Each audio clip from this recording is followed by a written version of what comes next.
കൃപാസനം പ്രസാദ് മാതാവിനും ഈശോയ്ക്കും കോടാനുകോടി ആയി നന്ദി. എൻ്റെ പേര് ലിസി. തൃശ്ശൂർ രൂപതയിലെ പേരകം ഇടവയിൽ നിന്നാണ് വരുന്നത്. എൻ്റെ മകന് രോഗസൗഖ്യം ലഭിച്ച സാക്ഷ്യം പറയാനാണ് ഞാനിവിടെ നിൽക്കുന്നത്. മകൻ കുവൈറ്റിൽ 5 വർഷമായി ഡ്രാഫ്റ്റ്മാനായി വർക്ക് ചെയ്യുകയായിരുന്നു. കഴിഞ്ഞ 2024 മാർച്ച് മുതൽ അവന് കാഴ്ച കുറവും നടക്കുമ്പോൾ വീഴാൻ പോകുന്ന ഒരവസ്ഥയും ഉണ്ടായിരുന്നു. അതുപോലെ തന്നെ കൈയും കാലും, ഇടത്തെ കൈയും കാലും സ്റ്റിഫ്നെസ് ആവുക. മൂവ്മെൻറ്റ് വരുന്ന സമയങ്ങളിലൊക്കെ അവനത് സ്റ്റിഫ്നെസ്സായി, വായും അതുപോലെ ഇങ്ങനെ ചെരിഞ്ഞു പോകുന്ന രീതിയിൽ അവനെ കണ്ടു തുടങ്ങി. അങ്ങനെ നാട്ടിൽ തിരിച്ചെത്തി ഡോക്ടറെ കാണിച്ചു. ഞങ്ങൾ MRI സ്കാൻ എടുത്തപ്പോൾ ഒരു ഓട്ടോ ഇമ്മ്യൂൺ ഡിസീസ് എന്നാണ് ഡോക്ടർ പറഞ്ഞത്. അതിന് ഡോക്ടർ ഒരു പേര് നൽകി, മൾട്ടിപ്പിൾ സ്ക്ലിറോസിസ് എന്ന പേര് നൽകി. അങ്ങനെ ടെസ്റ്റുകൾ ചെയ്ത് നോക്കിയപ്പോൾ ഡോക്ടർ പറഞ്ഞത് പ്രതിരോധ ശക്തിയുടെ അണുക്കൾ കൂടിയിട്ട് അവന് പുറത്തു നിന്നുള്ള അസുഖങ്ങൾ വരാത്തത് കൊണ്ട്, മറ്റുള്ള അസുഖങ്ങൾ വരാത്തത് കൊണ്ട് സ്വയം ബോഡി റിയാക്ട് ചെയ്യണമെന്നാണ് ഡോക്ടർ പറഞ്ഞത്. അതായത് ഇവന് കണ്ട സിംറ്റംസ് ഇവൻ്റെ ഞരമ്പുകളിലുള്ള കവറിങ് ദ്രവിച്ചു പോവുക. അങ്ങനെ ദ്രവിച്ചു പോകുമ്പോൾ അതിൽ ബ്ലഡ് സർക്കുലേഷൻ വരുന്നില്ല, അവിടെ നീർക്കെട്ട് വരിക. അപ്പോൾ അതുകൊണ്ടാണ് സ്റ്റിഫ്നെസ് വരുന്നത് പറഞ്ഞത്. അതൊരു ദിവസം 25 പ്രാവശ്യം 27 പ്രാവശ്യമൊക്കെ കണ്ടിരുന്നു. അങ്ങനെ ഞങ്ങൾ ഡോക്ടറെ കാണിച്ച് ഡോക്ടർ സ്റ്റിറോയിഡിൻ്റെ ഒരു റിട്ടുക്സ്മാബ് എന്നൊരു ഇഞ്ചക്ഷൻ എടുക്കണമെന്ന് പറഞ്ഞു. അത് 2 ഡോസാണ് ശരിക്കും ആ ട്രീറ്റ്മെൻറ്റിൽ. ഞങ്ങൾ 1 ഡോസ് ചെയ്തു കഴിഞ്ഞപ്പോൾ അവന് യാതൊരു മാറ്റവുമില്ല. അങ്ങനെ ഞങ്ങൾക്ക് ഭയങ്കര വിഷമമായി. അപ്പോൾ ഞാനൊരു അധ്യാപികയാണ്. ഒരു ടീച്ചർ പറഞ്ഞു എനിക്കൊരു ബ്രദറിനെ പരിചയപ്പെടുത്താമെന്ന് പറഞ്ഞു, പ്രാർത്ഥിക്കാൻ പറയാൻ പറഞ്ഞു. അപ്പോൾ ആ ബ്രദർ പ്രാർത്ഥിച്ചപ്പോൾ പറഞ്ഞു, നിങ്ങളുടെ റൂമിൽ, ഞങ്ങളൊന്ന് ഹോസ്പിറ്റലാണ്, റൂമിൽ കൃപാസനം മാതാവിനെ കാണുന്നുണ്ട് എന്ന് പറഞ്ഞു. അപ്പം ഞാൻ ആ രാജഗിരി ഹോസ്പിറ്റലിൽ പ്രാർത്ഥിക്കാനിരിക്കുമ്പോൾ അവിടെ നിന്നൊരു പത്രം കിട്ടി. ഞാനത് വായിക്കാറുണ്ട്, പ്രാർത്ഥിക്കാറുണ്ട്. അപ്പോൾ ഞാൻ ബ്രദറിനോട് പറഞ്ഞു കൃപാസനം പത്രം എൻ്റെ കയ്യിലുണ്ട്. അപ്പോൾ ബ്രദർ പറഞ്ഞു ഉടനെ തന്നെ ഡിസ്ചാർജ് ആയി കഴിഞ്ഞാൽ ഉടനെ തന്നെ പോയി ഉടമ്പടി എടുക്കണമെന്ന് പറഞ്ഞു. അങ്ങനെ ഞാൻ പ്രാർത്ഥിച്ചു, മാതാവിനോട് പറഞ്ഞു, മാതാവേ ഞാൻ ഇവിടുന്ന് ഇറങ്ങി വന്നതല്ല, ഞാൻ ഉടമ്പടി എടുത്തോളാം എന്ന് ഞാൻ പ്രാർത്ഥിച്ചു. അതിനുശേഷം ഞാൻ ഡിസ്ചാർജായി ഇവിടെ വന്ന് ഉടമ്പടി എടുത്തു. അപ്പോൾ 25 പ്രാവശ്യം കണ്ടിരുന്ന സിംറ്റംസ് അതൊരു 15 പ്രാവശ്യമായി കുറഞ്ഞു. അതുപോലെ തന്നെ 15 ദിവസം കഴിഞ്ഞ് അടുത്ത ഇഞ്ചക്ഷൻ ചെയ്യാൻ പോകുമ്പോഴേക്കും അത് കുറഞ്ഞു വന്ന് കംപ്ലീറ്റ് മാറിപ്പോയി. ഡോക്ടർക്ക് തന്നെ അതിശയമായി. ഞങ്ങൾ അടുത്ത റിവ്യൂവിന് പോയപ്പോൾ ഡോക്ടർ പറഞ്ഞു, ഡോക്ടർക്ക് വിശ്വാസമാവണില്ല. അവനെ എഴുന്നേൽപ്പിച്ച് നടത്തിക്കുക, ഇരുത്തിക്കുക, കയ്യും കാലും അങ്ങനെ ഉയർത്തി കാണിക്കുക. കാരണം ചലനം വരുമ്പോഴൊക്കെ ഇവനിത് കാണുകയായിരുന്നു. കുട്ടി ഭയങ്കരമായിട്ട് വിഷമിക്കുകയായിരുന്നു. ഡോക്ടർക്ക് തന്നെ അതിശയം തോന്നി. അപ്പോൾ ഡോക്ടർ പറഞ്ഞു 4 ഡോസ് ചെയ്യേണ്ട, ഈ ഇഞ്ചക്ഷൻ 2 ഡോസുമ്പോൾ നമുക്ക് നിർത്താമെന്ന് പറഞ്ഞു. പിന്നെ ഇഞ്ചക്ഷൻ മാറ്റി മരുന്നുകളാക്കി ഞങ്ങൾ വീട്ടിലേക്ക് തിരിച്ചു പോന്നു. അങ്ങനെ ഇരിക്കുന്ന സമയത്ത് ഇവൻ്റെ അസുഖമൊക്കെ മാറി വന്നപ്പോൾ ഇവന് ഇമ്മ്യൂണിറ്റി പവർ കുറയ്ക്കുകയാണ് ചെയ്യുന്നത് ആ ഇഞ്ചക്ഷനിലൂടെ. കംപ്ലീറ്റ് ഇമ്മ്യൂണിറ്റി പവർ പോയപ്പോൾ അവന് മോന് പനി വന്നിട്ട് ഹോസ്പിറ്റലിൽ കിടന്നിട്ട് പല ടെസ്റ്റുകളും നടത്തി. എല്ലാ ടെസ്റ്റിലും നെഗറ്റീവാണ്. മാതാവിനോട് ശക്തിയായിട്ട് ഞാൻ പ്രാർത്ഥിച്ചു, മാതാവേ എനിക്ക് ഈ അൾത്താരയിൽ വന്ന് സാക്ഷ്യം പറയണം, പ്രത്യക്ഷപ്പെട്ട അൾത്താരയിൽ വന്ന് സാക്ഷ്യം പറയണമെന്ന് ഞാൻ പ്രത്യേകം പ്രാർത്ഥിച്ചു. അങ്ങനെ പ്രാർത്ഥിച്ചതിൻ്റെ ഫലമായി രോഗം കണ്ടുപിടിച്ചു. അവന് ലെൻസിൽ കഫം കെട്ടി നിന്നിട്ട് ഒരു ഫംഗൽ ന്യൂമോണിയ പോലെ വന്നിരിക്കുകയാണെന്ന് കണ്ടെത്തി. അങ്ങനെ അതിന് മരുന്നുകൾ ചെയ്തപ്പോൾ ആ അസുഖം പൂർണ്ണമായി ഭേദപ്പെട്ടു. പിന്നെ അതുപോലെ 3 മാസം കഴിഞ്ഞ് വീണ്ടും MRI സ്കാൻ ചെയ്തപ്പോൾ അവന് ഈ കവറിങ് പോകുന്നത് പുതിയതായിട്ടൊന്നും കാണുന്നില്ല, കുറഞ്ഞു വരുന്നിട്ടുണ്ട്, പേടിക്കേണ്ടെന്ന് ഡോക്ടർ പറഞ്ഞു.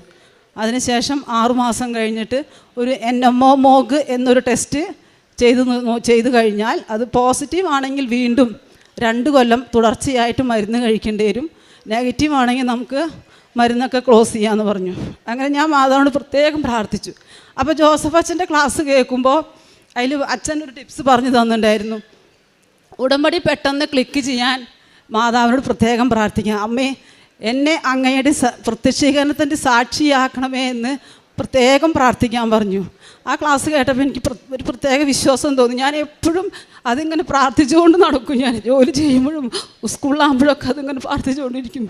അങ്ങനെ അവൻ്റെ ടെസ്റ്റ് റിസൾട്ട് വന്നു, അത് നെഗറ്റീവായി. ചിത്തമാതാവിനും ഈശോയ്ക്കും 1000 നന്ദി. പിന്നെ രണ്ടാമത്തെ സാക്ഷ്യം ഇവൻ്റെ ഭാര്യയാണത്. അവന് അസുഖമുള്ള സമയത്ത് അവൾ 9 മാസം പ്രഗ്നൻ്റ് ആയിരുന്നു. ഭയങ്കരമായിട്ട് ഞങ്ങൾ വിഷമിച്ചു. അവൾക്കും നല്ല വിഷമമായിരുന്നു. പ്രസവം കോംപ്ലിക്കേറ്റഡ് ആവല്ലേ എന്ന് പ്രത്യേകം പ്രാർത്ഥിച്ചിരുന്നു. അങ്ങനെ ഡേറ്റ് ആവണ അന്ന് അഡ്മിറ്റ് ആവണ അന്ന് ഫ്ലൂയിഡ് പോയി. യൂട്രസ് തീരെ വികസിക്കുന്നില്ല, 2 സെൻറ്റിമീറ്റർ വികസിച്ചിട്ടുള്ളൂ, ഓപ്പറേഷൻ വേണമെന്ന് ഡോക്ടറോട് പറഞ്ഞു. ഞങ്ങൾ മാതാവിനോട് പ്രത്യേകം പ്രാർത്ഥിച്ചു. അപ്പോൾ ഡോക്ടർക്ക് ഒ പിയിൽ ആൾക്കാർ കൂടുതലുള്ളത് കൊണ്ട് ഡോക്ടർ പറഞ്ഞു ഒ പി കഴിഞ്ഞതിന് ശേഷം ഞങ്ങൾ നോക്കാമെന്ന് പറഞ്ഞു. പിന്നെ 1 മണി ഒരിക്കൽ ആയപ്പോൾ അവൾക്ക് വേദന വന്നു തുടങ്ങി. അതുപോലെ യൂട്രസ് വികസിച്ചു. 3 മണിയാകുമ്പോഴേക്കും ഒരു നല്ലൊരു പെൺകുഞ്ഞിനെ, ആരോഗ്യമുള്ള ഒരു പെൺകുഞ്ഞിനെ നൽകി മാതാവ് അനുഗ്രഹിച്ചു.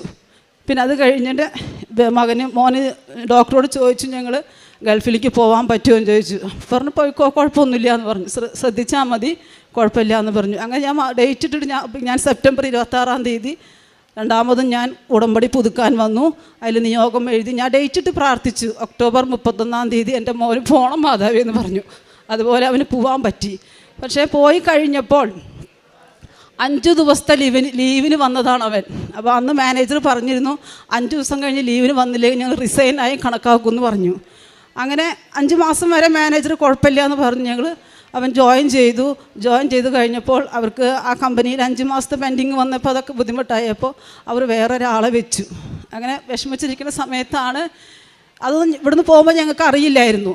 അവൻ ഇവിടുന്ന് അങ്ങനെ നാട്ടിലുള്ള സമയത്തിന് അവൻ 2ാമത്തെ കമ്പനിയിലാണ് കുവൈറ്റിൽ വർക്ക് ചെയ്യുന്നത്.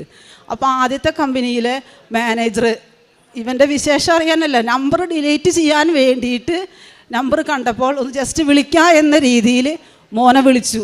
എന്താണ് വിശേഷം, സുഖമല്ലേ എന്ന് ചോദിച്ചു. അപ്പോൾ മാനേജർ പറഞ്ഞു, പഴയ കമ്പനിയിലത്തെ മാനേജർ പറഞ്ഞു, നീ ഈ കമ്പനിയിലേക്ക് പോരുന്നോ, നീ ഇവിടെ വാങ്ങുന്ന ശമ്പളം ഞാൻ തരാമെന്ന് പറഞ്ഞു. അപ്പോൾ ഞാൻ നോക്കട്ടെ, ഞാൻ ഇപ്പോൾ ഒരു കമ്പനിയിൽ വർക്ക് ചെയ്യല്ലേ എന്ന് പറഞ്ഞു. അങ്ങനെ ഇവനിവിടുന്ന് പോയി. അപ്പോഴാണ് ഈ കമ്പനിയിൽ അവിടെ വേറെ ആളെ വെച്ചു എന്നൊക്കെ അറിഞ്ഞപ്പോൾ ഞങ്ങൾക്ക് വിഷമിക്കേണ്ട ആവശ്യം വന്നില്ല. കാരണം മാതാവ് അതിന് മുന്നേ ഞങ്ങളുടെ പ്രാർത്ഥനയിൽ ഇടപെട്ടുകൊണ്ട് അവന് ജോലി തിരിച്ചു കൊടുത്തു. ഇനി അവൻ തിങ്കളാഴ്ച പോവുകയാണ് ആ കമ്പനിയിൽ വീണ്ടും ജോയിൻ ചെയ്യാൻ പോവാണ്. അത് വലിയൊരു അനുഗ്രഹമാണ് ഞങ്ങൾക്ക്. മാതാവ് തന്ന ഈ 3 അനുഗ്രഹത്തിന് 1000 നന്ദി പറയുകയാണ്. ജീവകാരുണ്യ പ്രവർത്തനങ്ങൾ ഒരു കാര്യം പറയാം, ജോലിയുള്ളത് കൊണ്ട് നേരത്തെ എണീക്കാനും വൈകിട്ട് പ്രാർത്ഥിക്കാനൊക്കെ കുറച്ച് മടിയുള്ള കൂട്ടത്തിലായിരുന്നു ഞാൻ. രാവിലെ 8 മണിക്ക് സ്കൂളിലേക്ക് പോകണം, വൈകിട്ട് 6 മണി 7 മണിക്കൊക്കെ വരിക. അപ്പോൾ രാവിലെ പ്രാർത്ഥിക്കാൻ ബുദ്ധിമുട്ട്, അങ്ങനെയൊക്കെയായിരുന്നു.